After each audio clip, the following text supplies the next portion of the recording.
Most of you aren't subscribed. Make sure to subscribe, as it helps out the channel.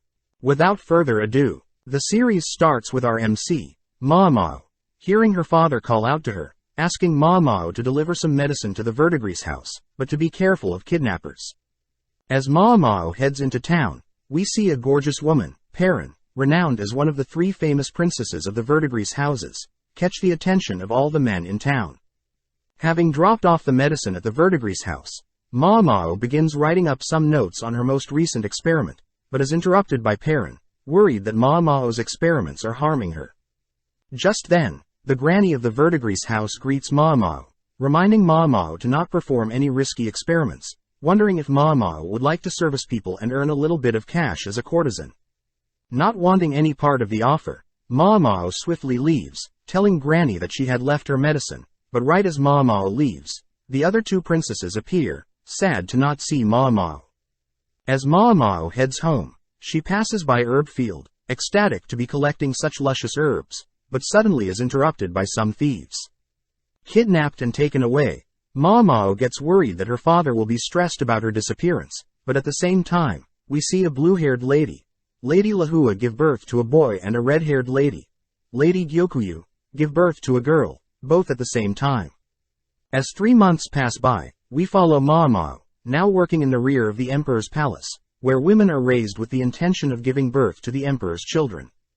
The rear palace forbids any ordinary men, only allowing relatives of the emperor or eunuchs, male workers that have lost limbs and are unable to work normal jobs. The overall location houses 2,000 concubines and servants combined along with 1,000 eunuchs, but Mao knows that since she is a serving girl, her life is expendable. Mao also notes how there are shut-in concubines, but Mao can't really complain about her current job, as she at least gets paid. Running into a fellow service girl, Xiaolon, Mao helps guide Xiaolon to her delivery location, sad to see that girls are taught the bare minimum to work here, knowing that even servants like her have the opportunity to become low-ranking concubines, but due to her childlike body, Mao brushes that thought aside. That evening, Mao chats with Xiaolon, learning that there have been rumors of a very handsome eunuch that had been spotted in the rear palace. That night, we see a very handsome man, Jinshi, checking up on Lady Lahua and Lady Gyokuyu. Sad to see that Lady Lahua is losing weight and growing ill, but is also terrified that both ladies' children are mysteriously falling ill. The next day, Xiaolon reveals to Mao that there have been rumors of a curse plaguing the rear palace, as all 3 of the emperor's children have mysteriously passed away. Apparently, this curse is also occurring to the blue-haired lady, Lady Lahua, and the red-haired lady, Lady Gyokuyu as well. Mao states that since Lady Lahua gave birth to a boy, she would be considered the empress consort and the higher ranking of the 2 women, but there are rumors that the emperor favors Lady Gyokuyu, meaning a power struggle is inevitable. Whilst eating, Mao also hears Xiaolon mention how Lady Lahua is getting sick as well, exhibiting symptoms of headache, stomachache and nausea. Having worked as an apothecary back in her village, Mao begins deducing possible causes that may have led to the symptoms, suspecting that someone must have poisoned Lady Lahua, but rules that thought out after some more thinking. Wondering if the cause is something passed down hereditarily, Mao wonders why she cares so much about rumors, but cheekily remarks that she should at least go and see if the rumors are true. Upon entering a more high-ranking area of the palace, Mao spots a crowd forming around the malnourished Lahua, who is accusing Gyokuyu of cursing her child. Not wanting things to get out of hand, Jinshi is called to stop the fight, but as Mao gets a closer look at Lahua, she manages to pinpoint the cause of this supposed curse, passing by Jinshi as Mao wonders how she can help without exposing herself. Choosing to tie a note onto a mysterious flower, Mao's message is ultimately ignored, leading to Lady Liwa's boy sadly passing away. Cutting to Gyokuyu, she is seen having a private meeting with Jinshi, revealing that she had received a mysterious message a while ago, telling everyone that the rhododendron flower that the message was tied to had a white part that was poisonous.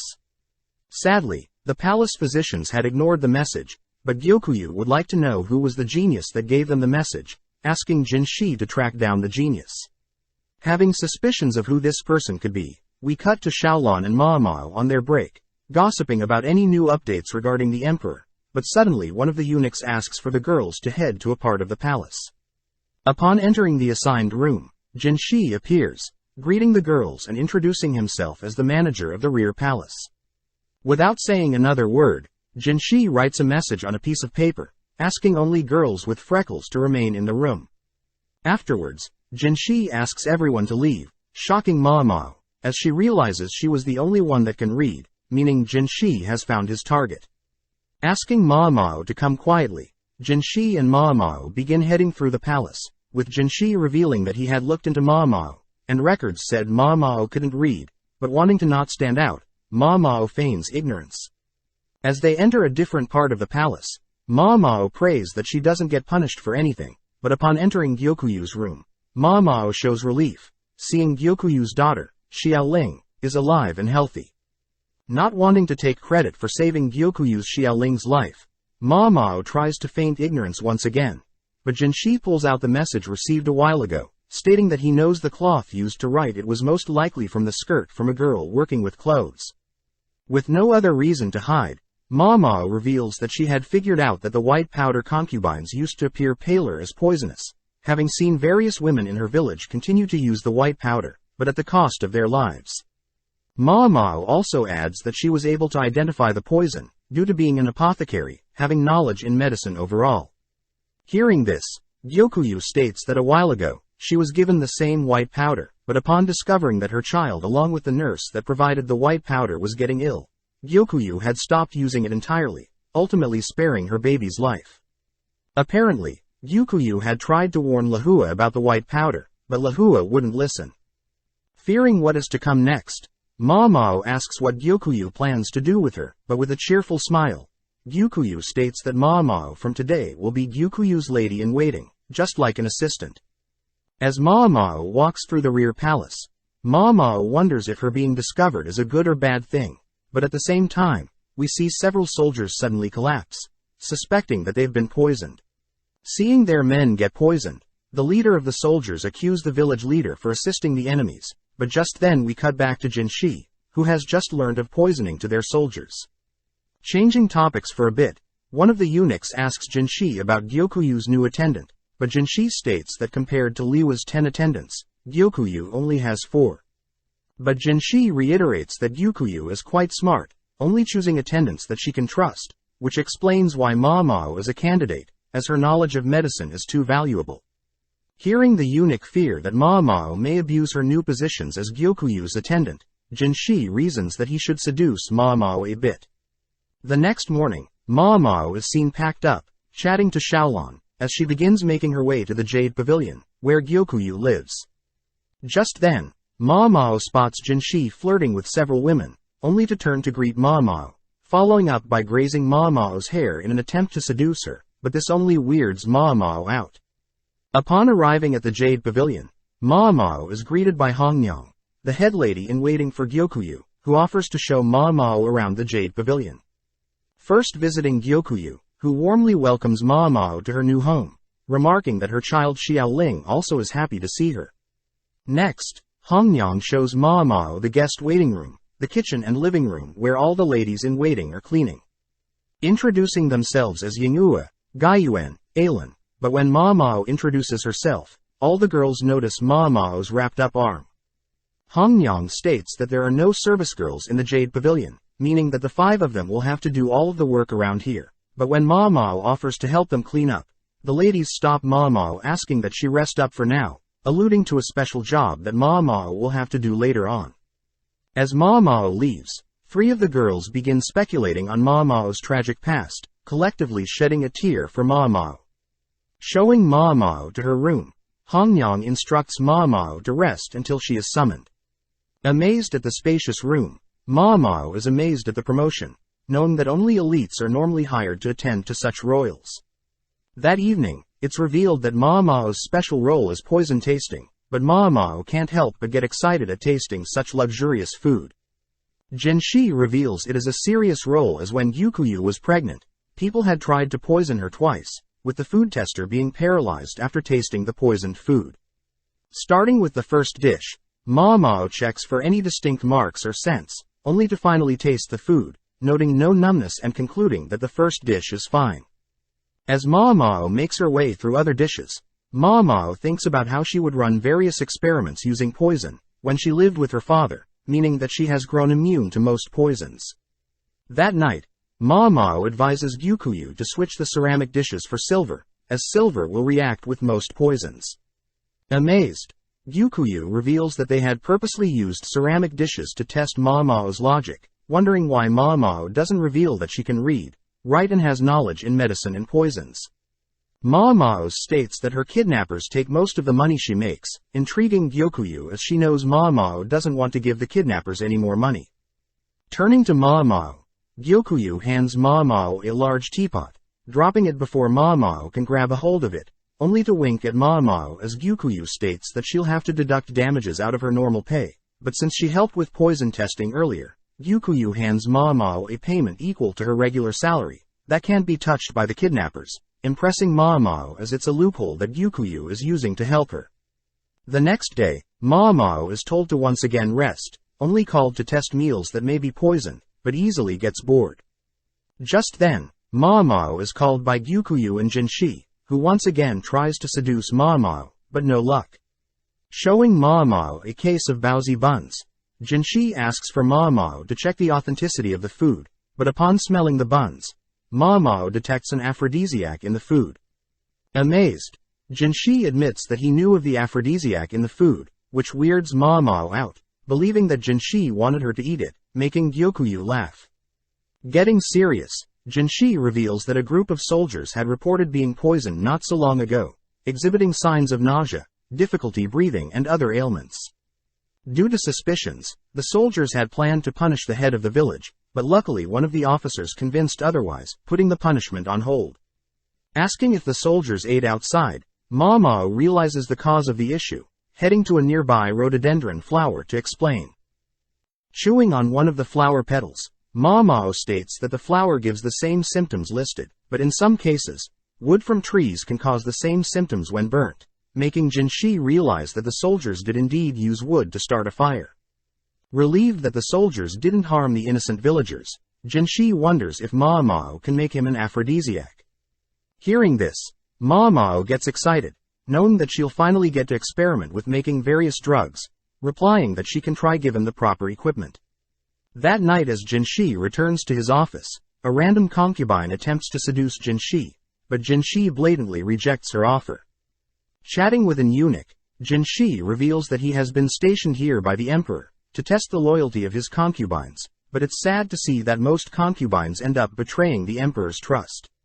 As Jinshi thinks about Mao, he admits that Mao is the only girl that is not attracted to him, making Jinshi curious as to what may convince her otherwise.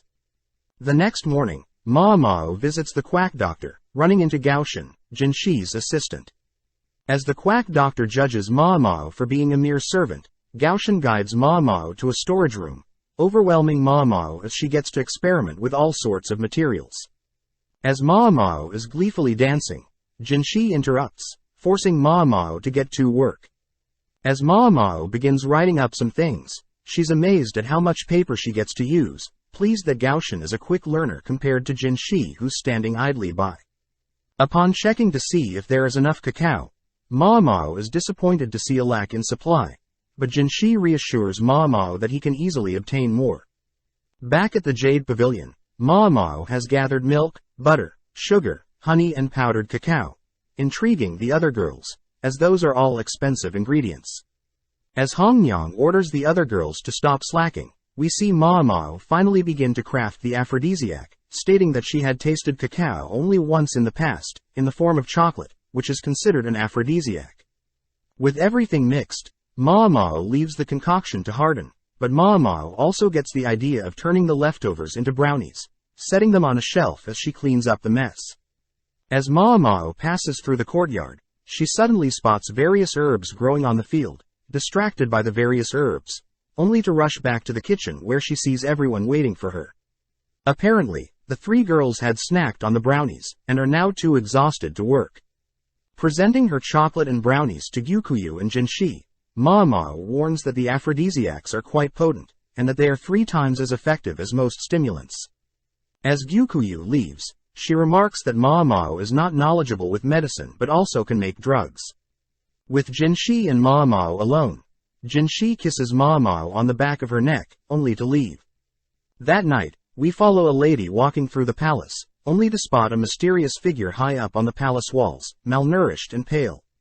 Cutting back to earlier, we see Jinshi talking with Lady Fuyu, but their conversation ends with Fuyu storming out.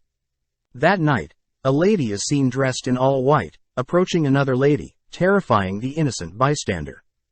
The next morning, we follow Gyukuyu's 3 attendants chatting about their lives before serving Gyokuyu, even discussing how trade between western and central capitals is due to Gyukuyu influencing the emperor. The ladies also mention how stressful it was when Gyukuyu was pregnant, as many people were against a princess from a foreign land, giving birth to a child of the emperor. Following Ma Mao, we see Yingua check up on her, impressed that Ma Mao even knows how to make cold medicine. Upon seeing Ma Mao's wrapped up arm, Yingua checks to see if Ma Mao needs any help, reminding Ma Mao that she can vent to her if she needs. Changing topics, Yingua asks if Ma Mao is aware of a spirit haunting the rear palace, intriguing Ma Mao as she asks Xiaolan about the rumor. Xiaolan states that the ghost lady was sighted a few weeks back, only appearing at night near the Easter castle walls. Ma Mao notes how there are gates on the north, south, east and west of the palace, but each gate is heavily guarded and surrounded by a moat. Xiaolan states that the corpse of the ghost lady supposedly exists at the very bottom of the moat, but Ma Mao notes how that is simply a cliché of all ghost stories. Visiting the quack doctor, Ma Mao is amazed that the doctor is now treating her like a normal human being, ever since discovering that she is knowledgeable in medicine as well.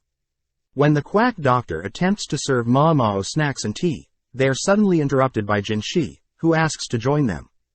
As Jinshi sits beside Ma Mao wonders what Jinshi's role in the palace is, thinking dirty thoughts, only to be brought back to reality. As the doctor returns with tea and snacks, Jinshi sends the doctor away to search for items, leaving Jinshi alone with Ma Mao once again. Now alone, Jinshi asks Ma Mao about the ghost girl rumor, catching Ma Mao's intentions when Jinshi mentions sleepwalking. Moving in close, Jinshi asks if Ma Mao can cure sleepwalking, but when Ma Mao states that she doesn't know how, Jinshi annoys Ma Mao until she agrees to give the problem a go.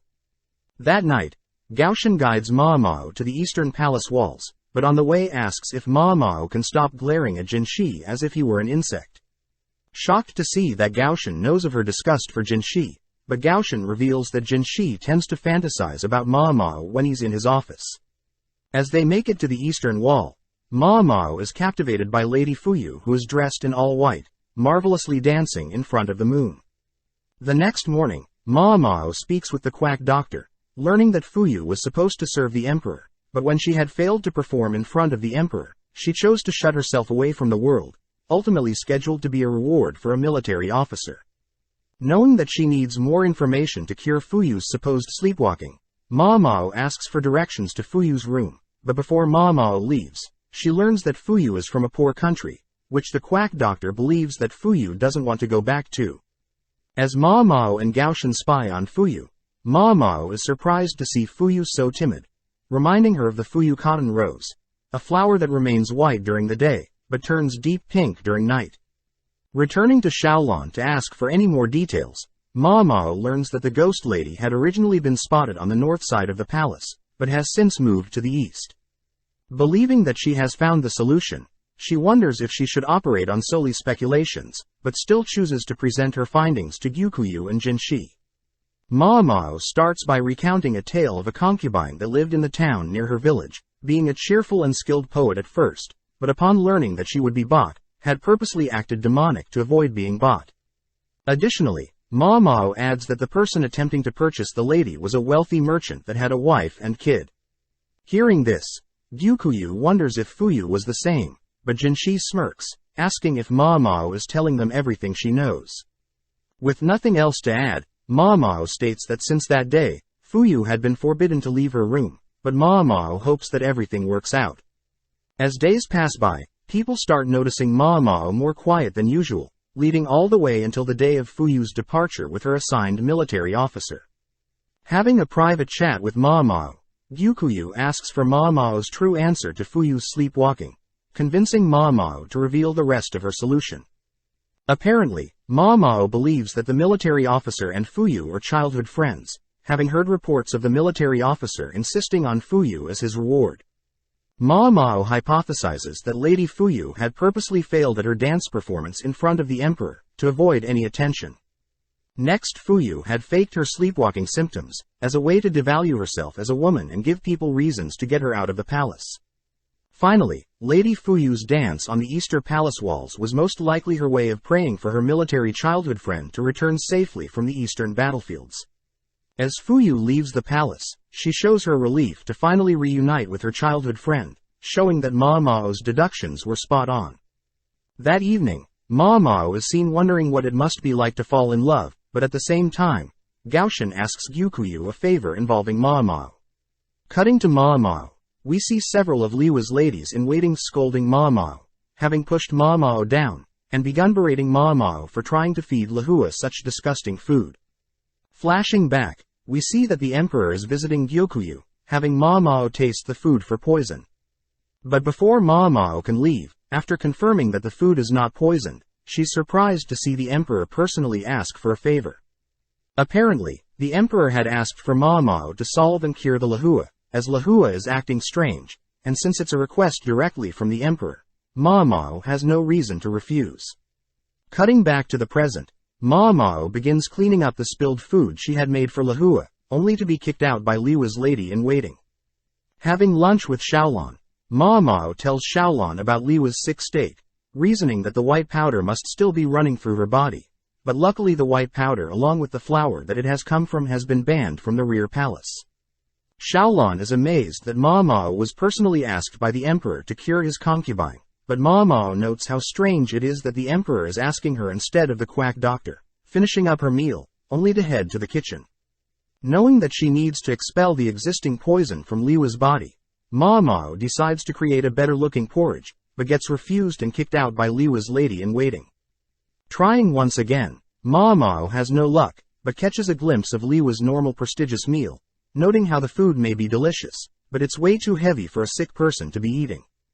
As Ma Mao is kicked out, we see Jinshi off to the side observing her, watching as Ma Mao continues to try and serve Lihua, but her ladies-in-waiting continue to refuse Ma Mao's help. One day as Ma Mao tries to bring food to Lihua, Jinshi appears, asking if Ma Mao needs any help, but seeing Ma Mao defeated, Jinshi charms Liwa's lady-in-waiting, allowing Ma Mao to finally serve Lihua a porridge. Slowly feeding Lihua the porridge, Ma Mao is happy to see that Lihua can still digest food on her own, but as Ma Mao wipes a stain from Liwa's face, she realizes that Lihua is covered in a white powder, similar to the poisonous one that had been banned. Getting serious, Ma Mao walks to the leader of the ladies-in-waiting, demanding to know who was in charge of applying the white powder to Lihua. When one of the leaders steps up, remarking that she was the one, Ma Mao slaps the lady to the ground, dragging her towards the draw, where she finds the poisonous powder. Dumping the powder on the lady, Ma Mao reiterates that the powder is poison, and that the lady's cocky know-it-all attitude is causing Lihua to slowly die. As Ma Mao orders Liwa's ladies-in-waiting to clean up the white powder, Jinshi can't help but admire Ma Mao's serious sudden tone, which Ma Mao quickly corrects.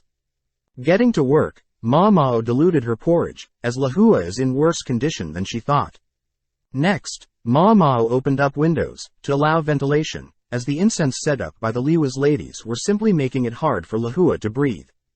Ma Mao also orders Liwa's ladies to help wipe down and clean Lihua, only for Ma Mao to hydrate Lihua with tea to help flush out any toxins within Liwa's body. With Ma Mao spending more time taking care of Lihua, Lihua started to recover, allowing Ma Mao to begin adding fruits to the meal.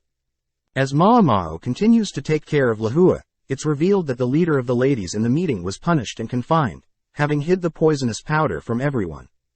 Checking up on Ma Mao, Janishi unveils a little treat for Ma Mao, who pleasantly accepts the gift, munching on the meal, but knows that the gift was from Gaoshan. Jinshi asks Ma Mao if they can help with Liwa's recovery, prompting Ma Mao to ask Jinshi to begin constructing a steam bath, stating that sweating will help Lihua as well. Returning to Liwa's side, Ma Mao suddenly hears Lihua speaking, leaning in close to hear Lihua ask why Ma Mao is helping her, stating that she doesn't want to live. Mao reveals that she knows Lahua doesn't want to die, prompting Lahua to agree, as she thinks about the memories she had with her baby. With days passing by, we see Mao help fuel the steam bath, where Lahua is instructed to sit in. Afterwards, Lahua is taken to her room cleaned off and fed, only for Liwa's ladies to help Mao clean off and dry Liwa's dirty sheets. That evening, the leader of Liwa's ladies had returned from confinement, declaring that she'll be taking over Liwa's recovery and promising to never mess up again. Hesitant to speak to Lahua, the leader of the ladies is relieved, seeing how much Lahua has recovered. With 2 months passing, Mao is happy to report that Lahua is recovering well, even able to wander the palace gardens all by herself. Seeing Lahua admire the garden's flowers, Mao admits that she thought Lahua would be arrogant and rude after the loss of her child, but it seems as if Lahua has accepted the loss, making Mao realize how pleasant of a lady Lahua truly is. As Mao rests for the day, we see Lahua sit by her side, silently thanking Mao for her help. With Mao's final day attending to Lahua, Mao reports that she has told Liwa's ladies in waiting how to proceed with Liwa's diet, pleasing Lahua. Before Mao leaves, Lahua asks Mao if she's capable of having another child, believing that the emperor no longer loves her, but Mao reveals that she was personally sent here by the emperor to make sure Lahua lives. Seeing Lahua still worried she'll lose the emperor to Gyokuyu, Mao reminds Lahua that she has assets that exceed Gyokuyu, whispering a technique that Lahua can perform that may impress the emperor in bed. As Mao leaves, she reveals that she had learned the technique from the ladies from her village when she was younger. Finally arriving back at the Jade Pavilion, Gyokuyu and the other ladies are glad to see Mao back, but that night, we cut to several men tossing trash into a fire. Out of nowhere, the fire erupts, changing into different colors that end up burning one of the men, who believes that he's been cursed. Sitting down and observing his wounds, the man begins to break down, terrified of the curse, but just then we cut to Jinshi on his morning training. Able to out-trade Basin, Jinshi commends his fellow eunuch, as Basin has greatly improved his swordplay. Getting cleaned off, Jinshi asks Gaoshan about Mao, happy to hear that Mao is recovering well, ever since returning to the Jade Pavilion. Cutting to Mao, we see her digging through a garden, ecstatic to finally find some rare mushrooms, wondering where she should hide them. Just then, Mao remembers that she has something to do, heading over to deliver Xiaolon some spare meals that Mao was gifted. Sparking up a conversation, Xiaolon asks if Mao had heard of a palace servant seducing a military officer, revealing that the servant had used an aphrodisiac, reminding Mao of the chocolates she had created. Heading over to the quack doctor, Mao reveals the matsutake mushrooms she's dug up, exciting the quack doctor. As they both start grilling the mushrooms, they both secretly enjoy the delectable taste of the mushrooms, but just then, a man barges into the room asking if the quack doctor can cure his curse. Inspecting the man's burnt hands, Mao offers to make an ointment for the burns, all whilst the man recounts what happened. The man says that 2 nights ago, he was burning trash by the east side of the palace as he normally would, only to stumble onto a discarded women's dress that had both sleeves burnt off and several wooden tablets. Knowing that he shouldn't waste time, the man simply tossed the dress and tablets into the fire, but out of nowhere, the fire began changing colors, and next thing he knew his hands were burnt. Seeing the man in utter shock, Mao takes out a stick, lighting it on fire, only to sprinkle chemicals to make the flame change color. When the man confirms that the color of the flames were the exact same, Mao states that chemicals are similar to what they use for fireworks, and as for the marks on the man's hand, Mao reasons it's probably due to the man growing a rash from the wood. As Mao hands the man an ointment, the man expresses his gratitude, but just then Jinshi appears, prompting the quack doctor to leave and prepare tea for Jinshi. Seeing such a happy smile on Jinshi's face, Mao gets annoyed, asking what Jinshi wants, but Jinshi gets serious asking Mao to come with him. Setting up chemicals in front of Mao, Jinshi asks Mao how many colors he can make with the chemicals and how to apply them. Mao states she's not too sure, but she knows some chemicals can be dissolved in oil and some in water. Before Mao can leave, Jinshi asks for the chemicals to be teapot steamed, shocking Mao, as Jinshi had found out she was hiding something. As Mao leaves, Jinshi orders Gaoshan to find everyone that had suffered rashes from holding wooden tablets, but Ma Mao knows that the wooden tablets were most likely used to decode a secret message. Heading back to the Jade Pavilion, Ma Mao wonders why everyone is in a rush, forced to try on a dress, only to learn that twice a year a garden party is held for the emperor and the high officials. On top of the emperor, his 4 upper-ranking concubines, the prestigious consort, Gyokyu, the wise consort, Lahua, the virtuous consort, Li Shu, and the pure consort Ah Duo. Hongyang states that last time, Lahua and Gyokuyu couldn't attend due to giving birth, but this time, Gyokuyu will be showing off her child, Princess Lingli, for the first time. Knowing that she can't skip out on attending, knowing that she'll have to help taste Gyokuyu's food, Ma Mao asks for Hongnang's help getting ready for the party. Hongnyan states that they'll have to pad up Ma Mao a bit, remove her freckles and apply makeup. With Ma Mao dreading having to smile at the high-ranking officials and stand in the cold wind, Ma Mao gets an idea, rushing to prepare things. That night, Hongnyan checks up on Ma Mao, seeing that Ma Mao has cooked up some orange and ginger snacks to help warm up the guests. When Ma Mao shows off an additional layer she sewed onto her dress to keep hand warmers, Hongnyan begs Ma Mao to do the same for the other girls. Ma Mao immediately gets to work. As word spread of Ma Mao's pocket warmer trick and orange snack, Jinshi and Gaoshan ended up visiting, along with the emperor's seamstress and cook, asking to learn Ma Mao's techniques.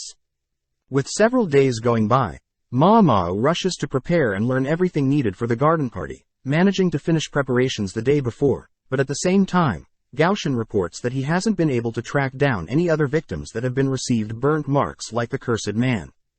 With the big day arriving, Ma Mao and the ladies all gather around Gyokuyu, stunned at Gyokuyu's crimson beauty.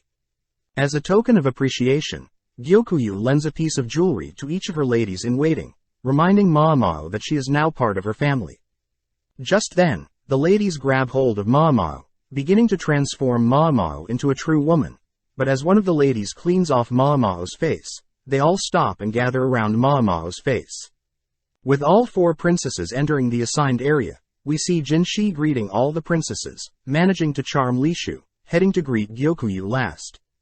As Jinshi greets Gyokuyu, he notes how Gyokuyu's crimson outfit and her jade eyes complement each other.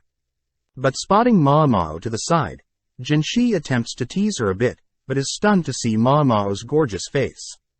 Having not recognized her, Jinshi compliments Ma Mao for applying makeup and removing her freckles, but Ma Mao reveals that she never had freckles to begin with. Finding it strange that Ma Mao would fake her freckles, Jinshi is shocked to learn that back in Ma Mao's village, men would prey on any women they can. But by faking freckles, Ma Mao would never be attacked or assaulted due to her ugly looks and childlike figure. Additionally, Jinshi learns that Ma Mao was kidnapped from her village, apologizing for something so sad to happen to such a talent like Ma Mao. Ma Mao states that it isn't Jinshi's fault, but Jinshi pulls Ma Mao close, giving Ma Mao his hairpin, only to leave. As other ladies voice their jealousy at Ma Mao, Gyokuyu approaches Ma Mao, uttering that Ma Mao no longer belongs to a single person. Before Ma Mao can learn what that means, the garden party begins, overwhelming Ma Mao as the sheer scale of the party is unimaginable. But at the same time as the food for the guest is served, we cut to an ominous silhouette. As the garden party unfolds, we cut to Ma Mao and the other ladies all clinging to each other as the cold wind brushes past them. Peeking through the curtains, Ma Mao notes how the arrangement of the 4 concubines encourages rivalry. Looking around, Ma Mao spots Empress Dowager, having given birth to the emperor and the emperor's younger brother at a very young age. Sadly, the emperor's younger brother couldn't make the party, supposedly being too sick to leave the house. Just then, Ma Mao overhears some of the leader Liwa's ladies making fun of her friends, watching as Yingua gets more and more angry. Ma Mao thinks back on when she was taking care of Lahua. Ma Mao was easily able to scare Liwa's attendants, but seeing Liwa's attendants making fun of her friends, Ma Mao reminds Liwa's attendants of what she can do to them, scaring them off. As Ma Mao reminds her friends that she needs to change their hand warmers, the Gyokuyu's ladies can't help but admire Ma Mao, always being so nice even after having such a tragic past. Just then, Ah Duo's attendants and Li Shu's attendants begin to bicker, which Ma Mao learns that consort Li Shu is only 14 and Ah Duo is already 35, being the oldest of the 4 consorts. Additionally, Li Shu used to be the daughter-in-law of Ah Duo, as Ah Duo used to be a concubine of the previous emperor, whilst Li Shu was a concubine of the current. But since the previous emperor passed away 5 years ago, Ah Duo became a concubine of the current emperor. Amazed that Li Shu was only 9 to be a concubine, Ma Mao realized she was mistaken, as Li Shu was in fact Ah Duo's mother-in-law. As Hongnian passes Gyokuyu's child to Ma Mao, they both notice Li Shu passing by, both bowing their heads, as Li Shu cockily walks past. Hongnian states that Li Shu is very young, as a virtuous consort like Li Shu would normally wear white, but instead Li Shu chose to wear a dark pink, a color similar to Gyokuyu's crimson red. As Hongnian leaves, Ma Mao spots several girls freezing cold, offering the girls to hold some coals to warm them up, but this only weirds them out. As Ma Mao returns to her friends, they start teasing Ma Mao for sharing her hand-warmer trick with other consorts' attendants, but Ma Mao suddenly spots a man handing his hairpin to a girl. Seeing Ma Mao intrigued, one of her friends mentions that fighting one hairpin is how men recruit ladies, but Ma Mao's friend also alludes to a second meaning. As Ma Mao leaves for some fresh air, a man, Lihaku, stops her, offering his hairpin. Seeing that Lihaku has got several other pins, Ma Mao is happy to receive a hairpin, but just then Lahua appears, prompting Ma Mao and the other attendants to greet her. As a gift, Lahua personally hands Ma Mao a hairpin as well, shocking the other girls as they wonder if Gyokuyu will be okay with Ma Mao garnering so much attention. With Ma Mao now preparing to test the food for poison, Ma Mao spots Gaoshan in the crowd, amazed that he is quite high-ranking. Also, Ma Mao spots Lihaku is also quite high-ranking, but wonders where Jinshi is compared to the others. With the first soup dish served, Ma Mao notes that there is no strange clouding appear, along with no peculiar smell from the soup. Upon drinking the soup, Ma Mao chases the soup with some water, confirming nothing strange with the dish, but upon seeing another fellow food taster so stressed, Ma Mao feels sorry for them, noting how she must be the only one that yearns for the taste of poison. Up next is a vinegar fish and vegetable dish, a favorite of the emperor's, but instead of blueback fish there is jellyfish. With nothing too outlandish, Ma Mao pans over to see Li Shu sweating at the thought of eating fish, but forces herself to eat it as she is in public. But as she looks at Li Shu's food taster, Ma Mao spots the food taster smirking whilst staring at Li Shu. At the same time, one of Lihaku's friends asks Lihaku to watch one of the food tasters, realizing that it is Ma Mao from earlier. Slowly watching as Ma Mao slowly slurps and enjoys the next dish, but as Ma Mao finishes enjoying the dish, she declares that the dish she just tasted was poisoned, quickly walking off. As Jinshi begins slowly walking to the stage, he makes it just in time to see another person collapse from tasting the dish, but spots Ma Mao running off somewhere. Checking up on Ma Mao, Jinshi is shocked to see Ma Mao so happy, grabbing and dragging her to the infirmary. Ma Mao notes how she would have loved to swallow the poison, but states that the poison would have easily paralyzed her, but hearing this, Jinshi gets weirded out. Jinshi states that another official had tried the dish themselves, making Ma Mao wonder what idiot would do so, offering to give Jinshi a bag of drugs that will help the people poisoned to throw up and get the poison out of their systems. Accepting the drugs, Jinshi continues to drag Ma Mao along, but Ma Mao notes how Jinshi has gotten a new hairpin, wondering why he wasn't at the party until now. Upon reaching the palace infirmary, Ma Mao is instructed to vomit the rest of the food in her stomach, ultimately impressed by the palace's drugs. Moving on to a more serious topic, Jinshi wants to know if Ma Mao suspects the person that may have wanted to poison Gyokuyu, but Ma Mao asks for Jinshi to bring Li Shu. Being able to charm Li Shu into coming, Jinshi introduces Li Shu and her food taster to Ma Mao. Spotting Li Shu scratching herself, Ma Mao rushes to unveil her dress, spotting rashes scattered along Li Shu's arm. Ma Mao confirms that Li Shu is indeed allergic to fish, commenting how she herself is allergic to buckwheat, and could never build up a tolerance to it. Asking if Li Shu is handling the fish okay, Ma Mao states that the vinegar fish dish she tasted earlier had jellyfish, meaning that Lady Gyokuyu's dishes and Lady Li Shu's dishes were swapped. Upon confirming that Li Shu is allergic to mackerel, Ma Mao glares at Li Shu's food taster, speculating that although the food taster knew Li Shu was allergic to mackerel, she still allowed Li Shu to eat a dish with mackerel. Having written up several other foods that Li Shu should avoid, Ma Mao personally hands Li Shu's food taster the list, glaring and warning the food taster to not act out, or else she may disappear. With Jinshi asking Ma Mao what just happened, Ma Mao feigns ignorance, but before Ma Mao leaves, she states that there may have been other attempts at poisoning. Now alone, Gaoshan asks Jinshi if the poisoning is somehow related to the wooden tablets, alluding to a lady-in-waiting that visited earlier not having any burns on her hands. Check out one of our other videos on the screen or in the info card above. Subscribe, like and comment.